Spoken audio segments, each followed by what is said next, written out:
Okay, so we left off at Tag You're It in the Kamp Koral review part 1, so our next episode is The Quest for Tires. This episode is about a food truck that all the campers are waiting for because they're starving, but when the truck gets there, the truck only has shoes instead of food, and then for some reason the truck decides to act like an animal and drive itself away. So we're only like 1 minute in and I already have 10,000 questions in my head.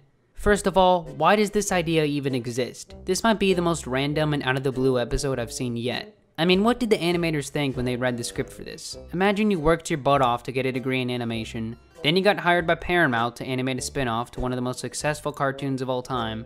Then you realize as a professional animator, you have to animate a food truck acting like a primitive animal trying to eat a bunch of people with its hood, and all the characters have to hunt it down like they're hunting an animal.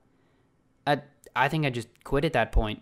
Also, why doesn't the truck look like a boat? I mean, that's what all the vehicles are supposed to look like in SpongeBob, right? They're supposed to be cars, but they're also supposed to resemble boats? Why isn't this like a boat truck? It just looks like a truck. I mean, if they make it like this, it doesn't even look like it's underwater. Also, you'd think since this show was 3D animated, they'd tone down on all the slapstick, but no. They still figured out a way to make it look exactly like season 12.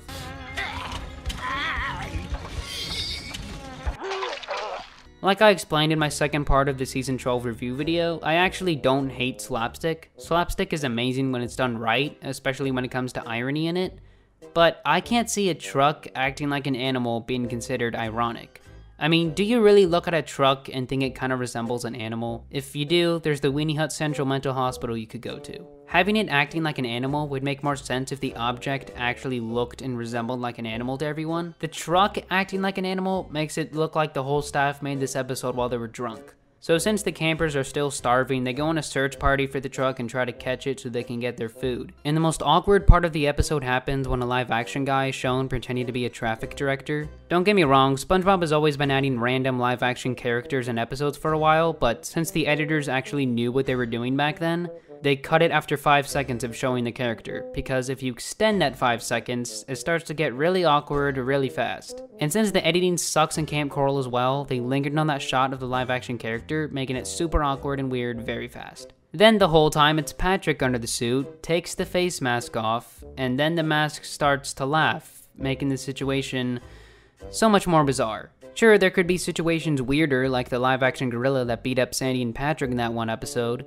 but at least there's mystery and lore behind it and why that happened that everyone's talking about. But the one in Kamp Koral is just awkward, bizarre, and obviously holds no lore. Okay, I'm gonna have to talk about Bubble Bass in this episode because he is very annoying. See, instead of focusing on his strong personality and funny lines like what he had in Pickles, to Paramount, he's just known as that funny guy that twerks a lot and does stuff with his butt. Probably because of that one meme that came out like, 10,000 years ago, where he crushes Plankton by sitting on him and then twerks on him, crushing him more. For some reason, Paramount still thinks it holds its luster, even when nobody finds it funny. Probably because the meme was like dead years ago. So for this episode, they have him doing something with his butt every second, and it's super annoying. Another missing puzzle to this character is the no character tension between him and SpongeBob. If you watch the episode Pickles in season 1, obviously you can tell there's a competition between these characters and a lot of tension. Bubble Bass doesn't like SpongeBob, and SpongeBob doesn't like Bubble Bass. And SpongeBob not liking someone is a big deal. I'm pretty sure this is the first character that SpongeBob doesn't even like, to be honest. SpongeBob even likes Plankton, and he's the one trying to get him fired by making the Krusty Krab run out of business. So between SpongeBob and Bubble Bass, you expect to have character tension with each other, especially when the spinoff is a prequel, but no, you don't get any of that. I feel like Bubble Bass should have been with SpongeBob, Sandy, and Patrick trying to hunt the truck down, so Bubble Bass would be the unreliable jerk trying to lower SpongeBob's self-esteem more, like what he tried to do in Pickles.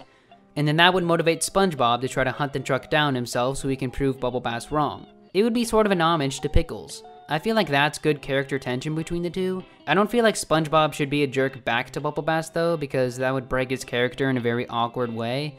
But I feel like he should have held in his anger throughout the show until Pickles, where he finally has enough of his crap.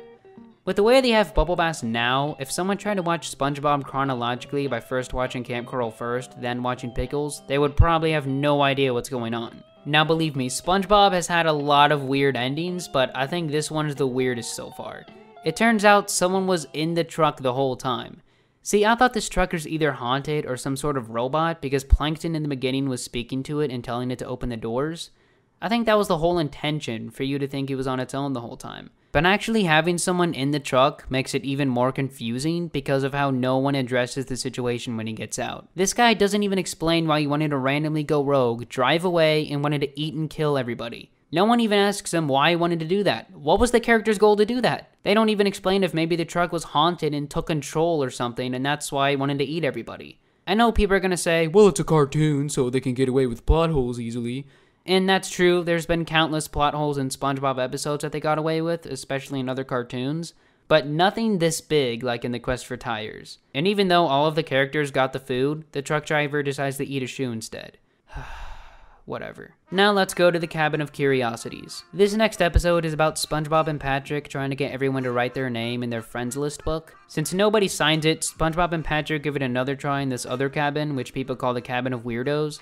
Once they enter it, the haunted cabin of weirdo people show up and introduce themselves. You have Kid Ferautu and the Blobfish character, who both have appearances or references to the episode Graveyard Shift in Season 2. Isn't that cool, guys? They brought back the references and characters from Graveyard Shift. I mean, everyone loves that episode, right? Man, this proves that the writers care so much about the fans. Or maybe because they couldn't come up with anything original, like usual, so they threw in all the references from the quote-unquote good seasons. I mean, if they have fan service dumps in seasons 11 and 12, you're gonna have fan service dumps in Camp Koral as well. So anyways, let's get to the other characters. There's not much I can explain about them because they're extremely bland and boring. I'm not gonna get into the whole character goal thing like what I got into the last video, because the character in Sugar Squeeze, which was Narlene, I think was her name, is an ongoing character that sticks around for the rest of the show. Which means a character goal for something like that is needed. But having a character goal for an episode like this, where they introduce characters and then have them disappear afterwards, doesn't need one. So the lack of character goals aren't what makes these characters so boring, it's the lack of the comparison between the main characters and the new characters. Which basically means that SpongeBob and Patrick don't act differently when they're around these new characters, they act like their usual selves. If you have no idea what I'm talking about, I'm gonna use the episode Stanley S. SquarePants for an example.